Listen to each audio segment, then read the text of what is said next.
বন্দরে অবৈধ পন্থায় সম্পত্তি দখল, অভিযোগ আকিজের বিরুদ্ধে।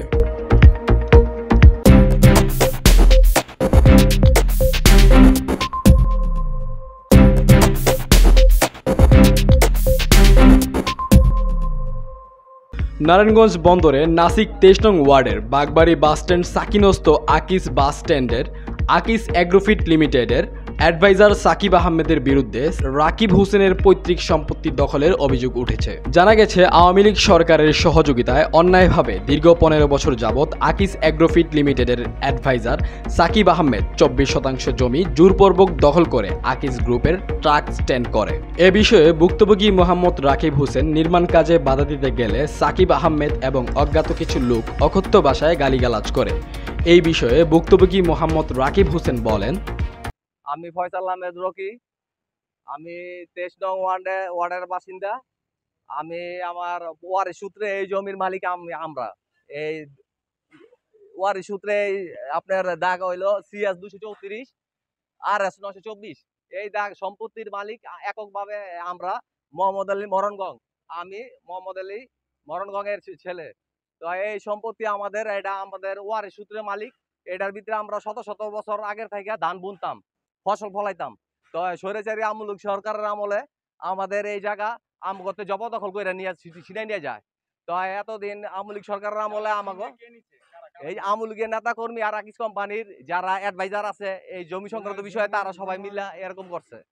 তো আমরা তার আমলিক সরকার হটানোর পরে আমরা এই গ্রুপের যে দায়িত্বরত এডমিন আছে আলামিন সাহেব, ওনার সাথে আমরা ৫-৬ বার আইসা আমার মালিকানা দাবি কইরা আমার কাগজপত্র সম্পূর্ণ রিগেল ভাবে ওনার বুঝাই দিয়ে গেছি। আমার মালিকানার কাগজ দেখা সবকিছু যাচাই বাছাই করার পরও আমার সাথে কোনো আজ পর্যন্ত মীমাংসা কিংবা আমার সমাধান দিতে পারে নাই। মানে আমার কোনো মূল্যায়নই করে না। আমি ২৩ নং ওয়ার্ডের বাসিন্দা। আমাদের মানে এলাকায় একটা কোম্পানি করতেছে, আমাদের জায়গা জমি করে কোনো তোয়াক্কা করে না। এই সমাধানের জন্য অনেকবার আসছি। তারপর আকিজ কোম্পানির অ্যাডভাইজার আছে, ওনারা আমার সাথে বসছে, খালি দিনের পর দিন 2 বছর 3 বছর এমন করে ঘুরাইতেছে, কোনো সমাধান দিতেছে না। মানে এক পর্যায়ে আর কি আমাদের একবারে সর্বশান্ত করে লাইছে এই জায়গা দখল করে আমাদের মানে এই জায়গাটা আমাদের ছিল। এই যে আমার দাবি, আমার এই জায়গা আমাকে ছেড়ে দিব, আমাকে এই জায়গার ভিতরে আমরা আমাদের বাড়িঘর করবো। মালিক মোহাম্মদ আলী মরণগঞ্জ। তারপরেও এটার কোনো সমাধান হেরা দিতেছে না, হেরা ঘুরিমুচি করতেছে। মানে আমরা অসহায় দেখে আমাদের নিপীড়ন করতেছে এই কোম্পানির ক্ষমতা দিয়া। প্রশাসনের অভিযোগ করা আছে, সেনাবাহিনীতে অভিযোগ করা আছে।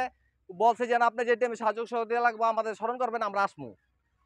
তো এই জন্য আজকে আমরা আসছি। এলাকার সবাই এনে বাইবেরা, সবাই লোকাল মানুষ বলছে যে আপনাদের জায়গায় এমন করে দখল করে রাখছে, আইন সবাই আমরা যাবো, আমাদের জায়গা আমরা ছুটামু, এনে আপনাকে বাড়ি ঘর করবেন। হ্যাঁ, বিল্ডিং করছে, বিল্ডিং সরাই নিবো, সমস্যা নাই। আমাদের জায়গা আমরা ফেরত চাই, আমরা এই জায়গা আমাদের বাড়িঘর করবো। আমাদের জায়গা কম, আমরা বাড়িঘর করতে চাই। বিসমিল্লাহির রহমানির রহিম। এই সম্পত্তি যে ডাক নাম্বারটা দেখছেন, এটা হচ্ছে আমাদের ওয়ারিশ সূত্রে আমরা এই সম্পত্তির মালিক। আওয়ামী লীগ আমলে যারা ক্ষমতায় ছিল, এলাকা ভিত্তিক ওয়ার্ড ভিত্তিক যারা নেতাকর্মী ছিল, তাদের সাহসে এবং আকিজ কোম্পানির যেই অ্যাডমিনে যারা ছিল তাদের জনবলে তারা একত্রিত হইয়া এই জায়গাগুলো দখল করে নিয়েছে। আমরা এই বিষয়গুলো নিয়ে তাদের অনেকবার অবগত করছি। অবগত করার পরও তারা এটার কোনো সুয়াড়া দিতে পারে নাই, সমাধান করতে আসে নাই। তারা চিন্তা করছে আওয়ামী লীগ ক্ষমতায় এখন কারা আসবে, আমরা আসার চিন্তা করলে আমাদের মামলা হুমকি দামকির ভয়ভীতি দিয়েছে, যার কারণে আমরা এটার দিকে আর মুভ করি নাই। এখন তো আল্লাহ দিলে পরিস্থিতি স্বাভাবিক হয়েছে। আমাদের সম্পদ, আমাদের অধিকার আমরা বুঝে নিতে চাই। আপনাদের সহযোগিতায় ইনশাল্লাহ আমরা চেষ্টা করব আমাদের সম্পদের জন্য আমাকে বুঝিয়ে দেওয়া হয়।